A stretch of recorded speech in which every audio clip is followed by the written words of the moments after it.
नमस्कार मित्रों, मैं रवि और आप देख रहे हैं बीबी न्यूज यानी बोल्ड बिहार न्यूज। आज हम बात करने जा रहे हैं ऑपरेशन सिंदूर में हुए शहीदों के बारे में। आप बराबर देश के प्रधानमंत्री जो भी नेता सामने आए, उन्होंने कहा कि कोई भी व्यक्ति नहीं मारा, कहीं भी कुछ भी नहीं हुआ है, सब चीज ठीक ठाक है। परंतु राज तब खुला जब बिहार के स्वास्थ्य मंत्री पूर्णिया पहुंचे और उन्होंने अपने बयान में कहा कि बिहार के 4 शहीद हुए हैं जवान, बिहार से 4 जवान शहीद हुए हैं। सबसे पहले ऑपरेशन सिंदूर के दौरान जो कुछ भारत की सेना का पराक्रम दिखा, शौर्य दिखा, उसके लिए भारत की सेना को हम सब लोग सलाम करते हैं। अपने आदरणीय प्रधानमंत्री श्री नरेंद्र मोदी जी के कुशल नेतृत्व में जो योजना और रणनीति बनी, उस कुशल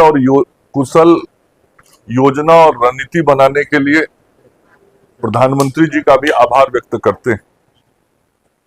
और ऑपरेशन सिंदूर में अभी तक हमारे बिहार के 4 जवान और अधिकारी वीर गति को प्राप्त हुए हैं। एक हमारे छपरा जिले के, फिर सिवान जिले के, नालंदा जिले के और नवादा जिले, ये चारों भारत माता के सपूत जो भारत की बहनों के सिंदूर की रक्षा के लिए लड़ाई लड़ रहे थे, उन सभी जांबाज सैनिकों ने भारत माता के लिए अपनी जीवन की कुर्बानी दी है, शहादत दी है।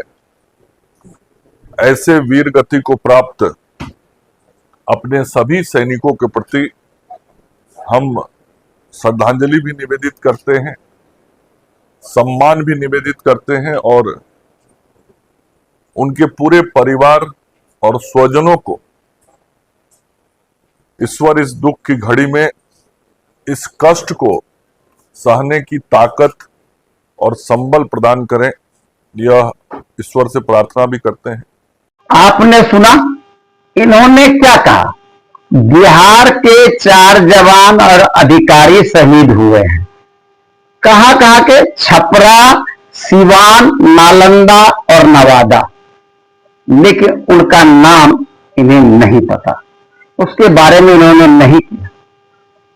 आखिर दरअसल ये यहां आए थे अस्पतालों के शिलान्यास एवं उद्घाटन के लिए, जिसकी लागत लगभग 34 करोड़ है।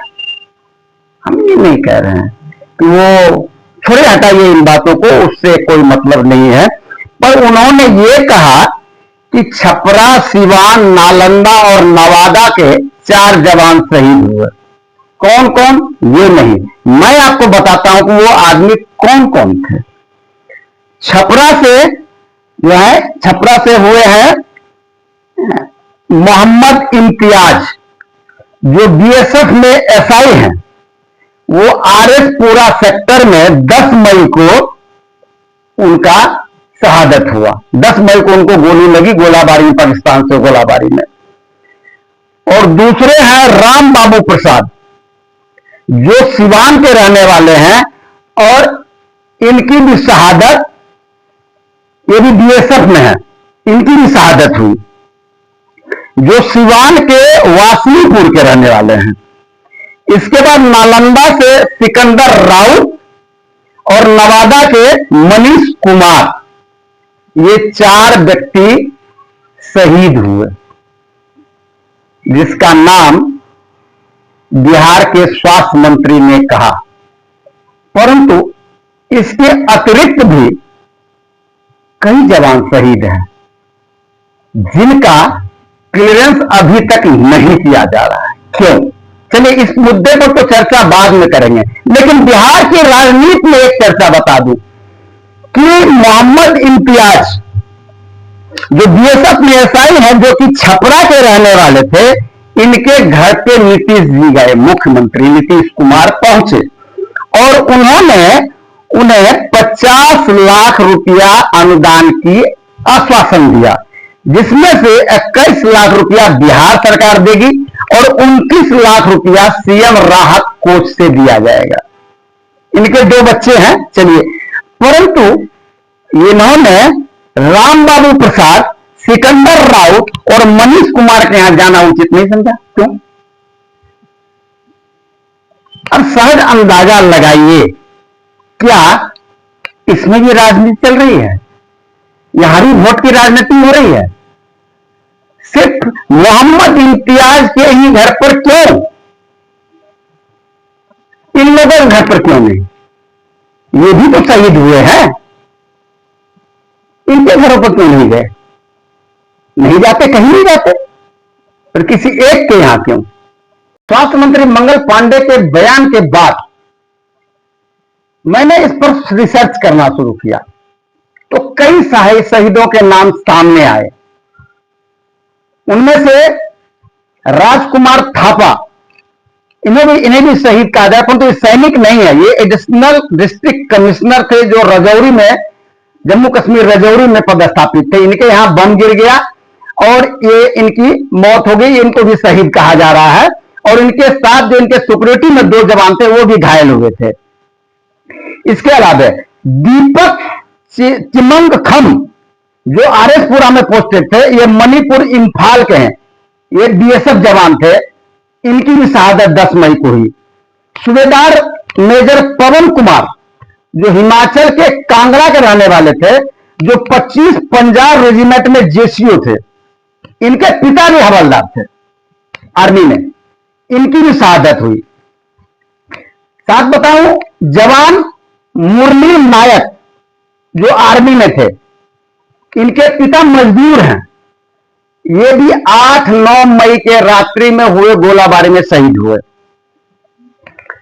गनर दिनेश शर्मा लांस नायक हैं, जो कि हरियाणा के पलवल में मोहम्मदपुर में के रहने वाले हैं। ये 3 भाई सेना में थे, ये सबसे बड़े थे, 2 अभी हैं सेना में, इनकी शहादत हुई। इसके बाद एसपीआई सचिन यादव, एयरमैन कमल कंबोज, एसपीआई अमित चौधरी और एयरफोर्स के सार्जेंट सुरेंद्र मोगरा जो कि मेडिकल में है, मेडिकल में थे, और इनका जो राजस्थान झुंझुनू के रहने वाले हैं, इनकी भी शहादत हुई। साथ ही सूरज यादव, सुनील कुमार वो आर्मी में राइफलमैन थे, जो जम्मू कश्मीर के रहने वाले थे, इनका भी आरएसपुरा में शहादत हुआ। ऐसे कई नाम हैं। कुछ तस्वीरें भी हमने ऊपर की है, प्राप्त की किधर किधर से। पहले आप उन तस्वीरों को देखिए, शहीदों की तस्वीरों।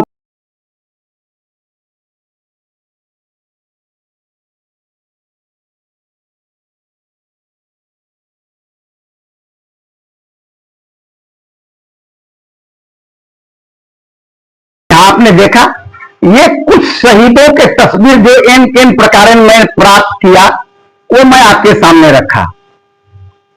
शायद और भी लोग होंगे।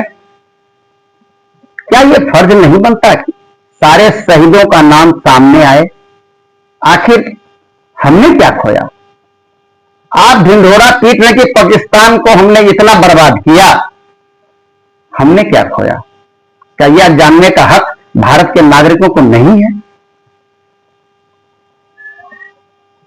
सोचिए, हर जगह राजनीति शायद अच्छी नहीं होती। राजनीति ठीक है, राजनीति अपनी जगह ठीक है, लेकिन जब देश की बात हो तो हर जनता को जानने का अधिकार है और उन्हें बताना चाहिए कि आखिर कौन कौन लोग शहीद हुए, हमने क्या खोया इस युद्ध में। तो देखते हैं क्या असर होता है इसका। चलिए मिलते हैं फिर अगली खबर में। यदि आपने अभी तक हमारे चैनल को सब्सक्राइब नहीं किया है अवश्य कर लें, ताकि आपको मिले सच्ची और सटीक खबरें। धन्यवाद।